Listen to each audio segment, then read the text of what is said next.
दोस्तों नमस्कार। ये है मार्गदर्शन फॉर सिविल सर्विसेज। मैं अनुराग चौधरी।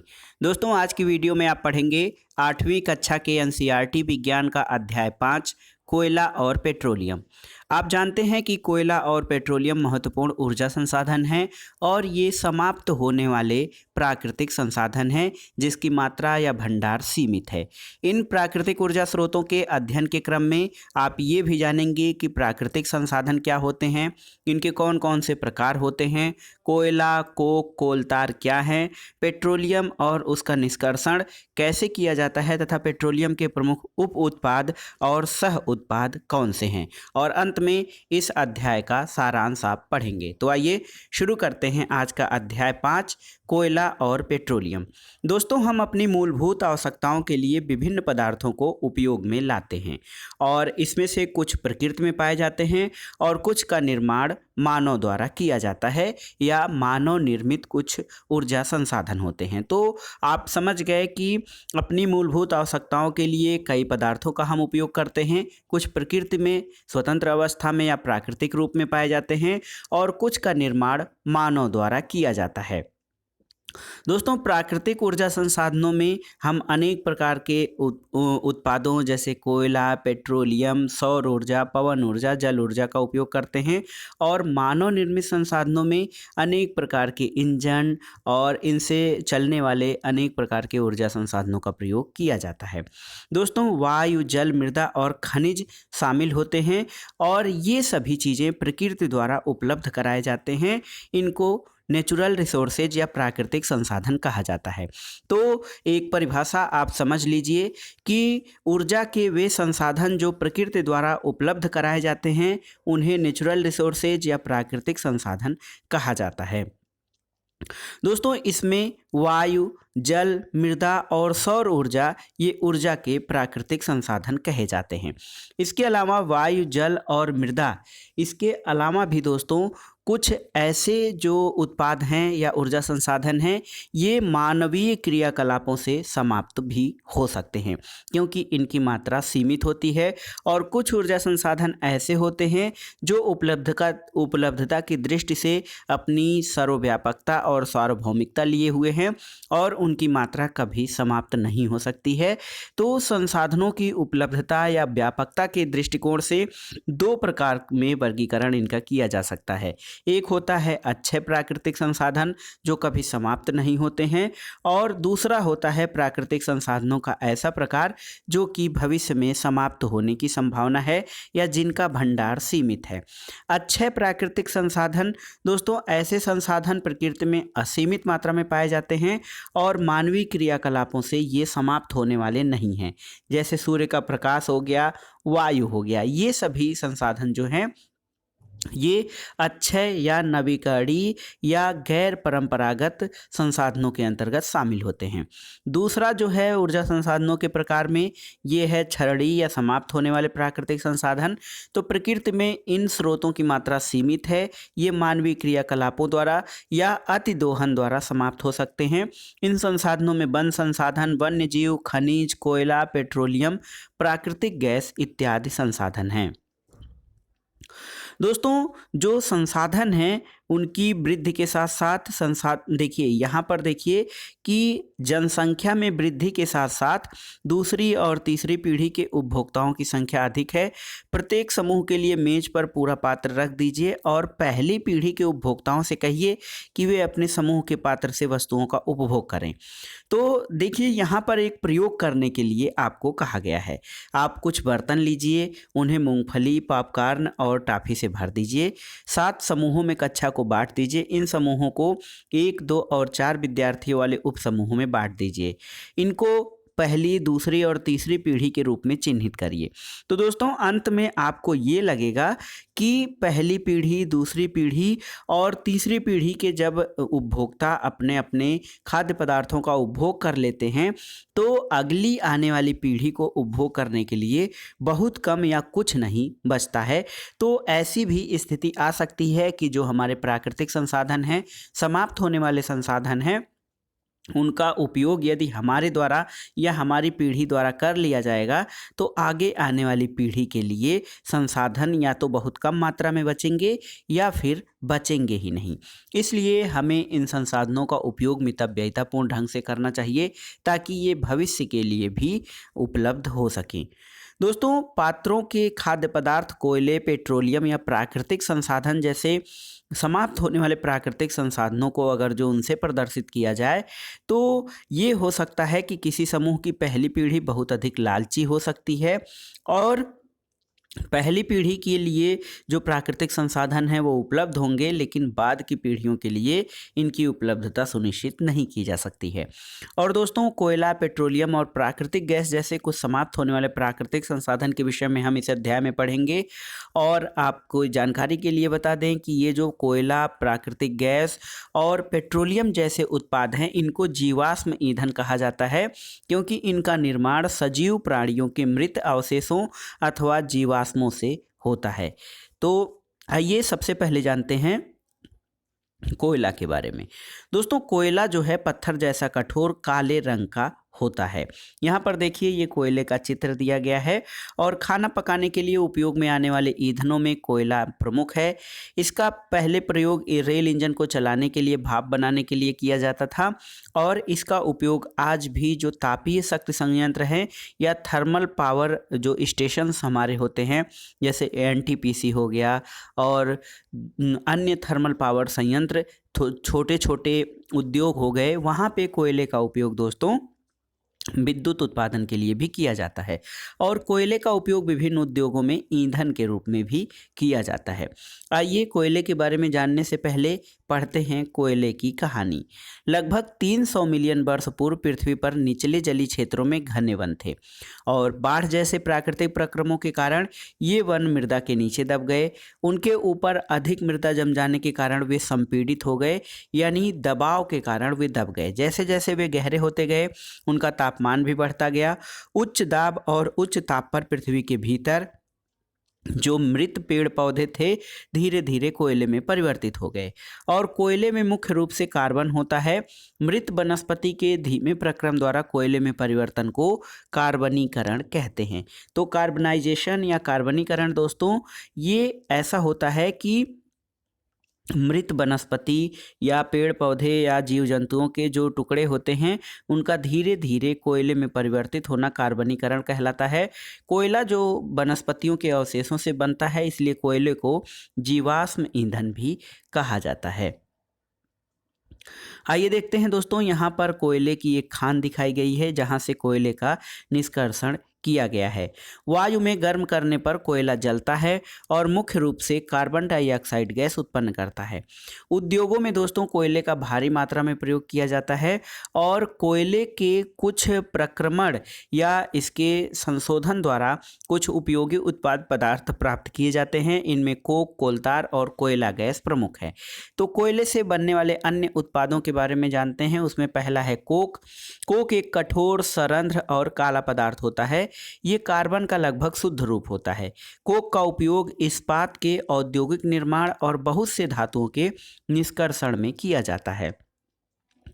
दूसरा उत्पाद है दोस्तों कोलतार। कोलतार एक खराब गंध वाला काला गाढ़ा द्रव होता है और ये लगभग 200 पदार्थों का मिश्रण होता है।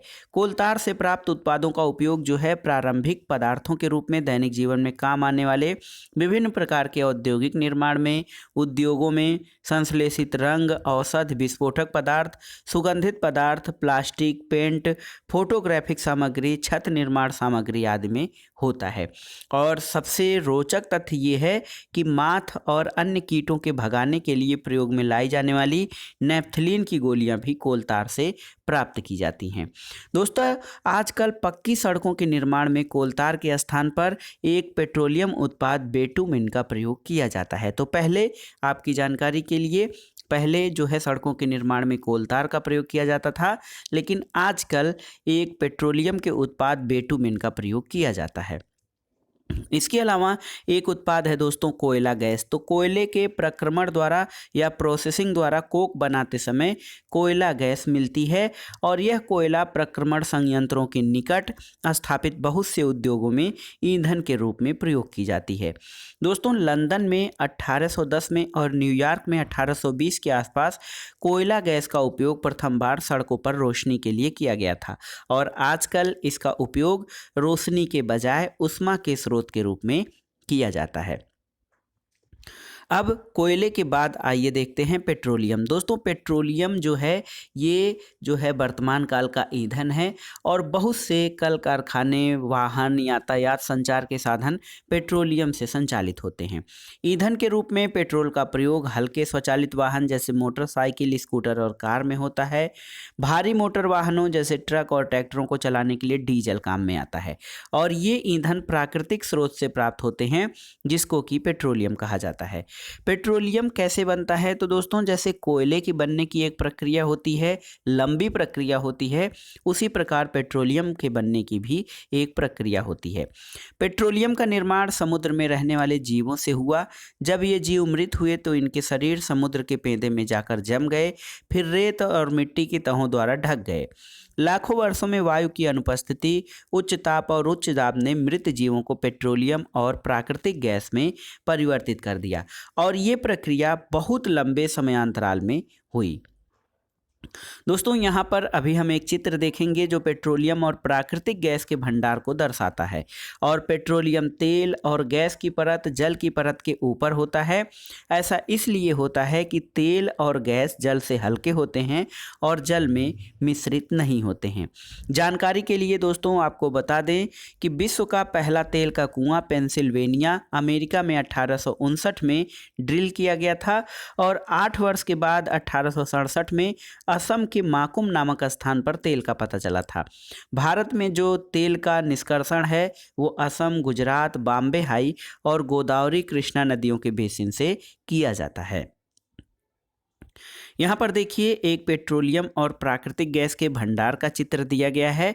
तो कैसे ये जो चट्टानी तय है उसके ऊपर तेलाशय की चट्टानें हैं, जल नीचे है, तेल ऊपर है और सबसे ऊपर गैस पाई जाती है और ड्रिल के द्वारा ये जो मशीनें हैं इनके द्वारा पेट्रोलियम एयर गैसों का निष्कर्षण किया जाता है। दोस्तों पेट्रोलियम का परिष्करण भी एक महत्वपूर्ण घटना होती है। पेट्रोलियम का परिष्करण या शोधन। पेट्रोलियम गहरे रंग का तेली द्रव होता है, इसकी गंध अप्रिय होती है और इसमें कई प्रकार के संगठक जैसे पेट्रोलियम गैस, पेट्रोल, डीजल, स्नेहक तेल, पैराफिन, मोम आदि का मिश्रण होता है और पेट्रोलियम के विभिन्न संगठक या इनके जो अवयव होते हैं इनको प्रभाजी आसवन द्वारा निकालने की या पृथक करने की प्रक्रिया को परिष्करण कहा जाता है। ये कार्य पेट्रोलियम परिष्करणी में संपादित किया जाता है।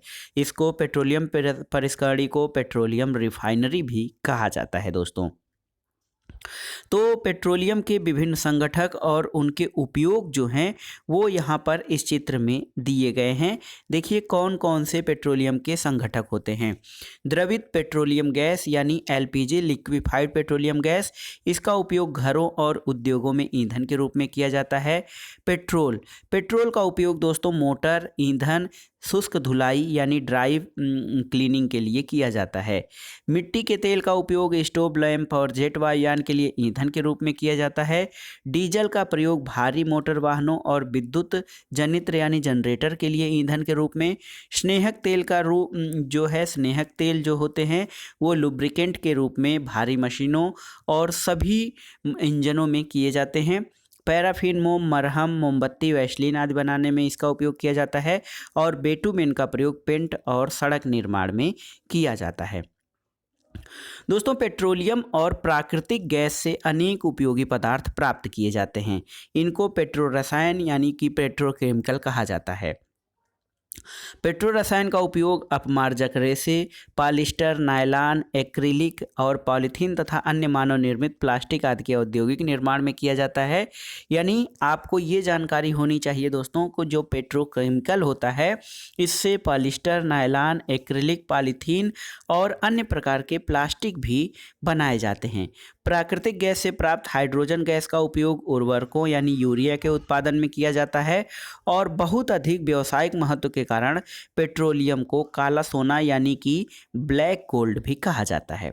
आइए जानते हैं पेट्रोलियम के निष्कर्षण में जो प्राकृतिक गैस प्राप्त होती है उसके बारे में। प्राकृतिक गैस एक बहुत ही महत्वपूर्ण जीवाश्म ईंधन है। इसका परिवहन पाइपों द्वारा सरलतापूर्वक हो जाता है। प्राकृतिक गैस को उच्च दाब पर संपीड़ित करके प्राकृतिक गैस यानी सीएनजी कंप्रेस्ड नेचुरल गैस के रूप में भंडारित किया जाता है और सीएनजी का उपयोग ऊर्जा उत्पादन के लिए किया जाता है और वर्तमान में इसका उपयोग मोटर वाहनों या परिवहन वाहनों में ईंधन के रूप में किया जा रहा है, क्योंकि यह बहुत ही कम प्रदूषण फैलाने वाला एक स्वच्छ ईंधन के रूप में प्रयुक्त होता है। दोस्तों, सीएनजी का अधिक लाभ यह है कि इसे घरों और कारखानों में सीधे जलाया जा सकता है, जहां पर इसकी आपूर्ति पाइपों के द्वारा की जाती है। पाइपलाइनों का ऐसा जाल बड़ोदरा, गुजरात में, दिल्ली के कुछ भागों में और अन्य स्थानों पर उपलब्ध है। दोस्तों, प्राकृतिक गैस या नेचुरल गैस का उपयोग प्रारंभिक पदार्थ के रूप में बहुत से रसायन और उर्वरकों के औद्योगिक निर्माण में भी किया जाता है। भारत में प्राकृतिक गैस के विशाल भंडार पाए जाते हैं और हमारे देश में प्राकृतिक गैस त्रिपुरा, राजस्थान, महाराष्ट्र और कृष्णा गोदावरी बेसिन में पाया जाता है। दोस्तों, यहाँ पर देखिए एक प्रश्न आया है बूझो के मन में कि क्या प्रयोगशाला में मृत जीवों से कोयला, पेट्रोलियम और प्राकृतिक गैस बनाई जा सकती है? तो पहेली इसका उत्तर देती है कि नहीं, क्योंकि इसका बनना एक बहुत धीमी प्रक्रिया है और इनके बनने की परिस्थितियाँ प्रयोगशाला में उत्पन्न नहीं की जा सकती हैं। अब आइए देखते हैं दोस्तों, बात ये कि कुछ प्राकृतिक संसाधन सीमित हैं, यानी ये अत्यंत सीमित मात्रा में उपलब्ध हैं। दोस्तों, कुछ प्राकृतिक संसाधन जैसे जीवाश्म ईंधन, वन, खनिज संसाधन आज समाप्त होने वाले होते हैं और कोयला, पेट्रोलियम जीवाश्म ईंधन होते हैं। मृत जीवों के ईंधन में परिवर्तित के लिए लाखों वर्ष का समय लग जाता है और दूसरी ओर इनके ज्ञात भंडार कुछ 100 वर्ष और चलने वाले हैं। इसके अतिरिक्त इन ईंधनों का जलना वायु प्रदूषण का प्रमुख कारण है और इसका संबंध ग्लोबल वार्मिंग यानी विश्व उष्णन से भी होता है। इसलिए ये जरूरी है कि हम ईंधनों का प्रयोग तभी करें जब बहुत जरूरी हो और इसके परिणाम स्वरूप पर्यावरण बेहतर बनेगा, विश्व उष्णन का कम खतरा रहेगा और ईंधनों की उपलब्धता लंबे समय तक रहेगी। दोस्तों, भारत में पेट्रोलियम संरक्षण अनुसंधान संघ यानी पेट्रोलियम कंजर्वेशन रिसर्च एसोसिएशन यानी पीसीआरए लोगों को सलाह देती है कि गाड़ी चलाते समय किस प्रकार से पेट्रोल और डीजल बचाएं। देखिए, वो कहती है कि जहां तक संभव हो गाड़ी समान और मध्यम गति से चलाइए। यातायात लाइटों पर अथवा जहां आपको प्रतीक्षा करनी हो गाड़ी का इंजन बंद कर दीजिए। टायरों का दबाव यानी हवा उसमें सही रखिए और गाड़ी का नियमित रख रखाव सुनिश्चित कीजिए। दोस्तों, ये था आज का वीडियो। अब आइए देखते हैं कि इस अध्याय के अध्ययन द्वारा आपने क्या सीखा, यानी संक्षेप में इस अध्याय का जो है आप संक्षेपण इस प्रकार से कर सकते हैं। दोस्तों, कोयला, पेट्रोलियम और प्राकृतिक गैस जीवाश्म ईंधन है। जीवाश्म ईंधन का निर्माण सजीवों के मृत अवशेषों के लाखों वर्ष पूर्व उनके जो है प्रोसेसिंग से होता है। जीवाश्म ईंधन समाप्त होने वाले संसाधन हैं। कोक, कोलतार और कोयला गैस कोयले से प्राप्त होने वाले उत्पाद हैं और पेट्रोलियम के परिष्करण से पेट्रोलियम गैस, पेट्रोल, डीजल, मिट्टी का तेल, पैराफिन, मोम, स्नेहक तेल आदि प्राप्त होते हैं। और इसके अलावा कोयले और पेट्रोलियम के संसाधन सीमित हैं, हमें इनका न्यायोचित उपयोग करना चाहिए। तो दोस्तों, ये था आज का वीडियो 8वीं कक्षा के एनसीईआरटी विज्ञान का अध्याय 5 कोयला और पेट्रोलियम। दोस्तों, इस चैप्टर से आपको विशेष जानकारी मिली और मुझे आशा है कि ये चैप्टर आपको पसंद आएगा। दोस्तों, इससे आपने क्या सीखा और आपके लिए ये कितना लाभदायक हो रहा है ये एनसीईआरटी की श्रृंखला, हमें कमेंट बॉक्स में ज़रूर बताइएगा। वीडियो को लाइक करें, शेयर करें और इस चैनल मार्गदर्शन फॉर सिविल सर्विस को सब्सक्राइब करें। वीडियो देखने के लिए धन्यवाद दोस्तों, नमस्कार।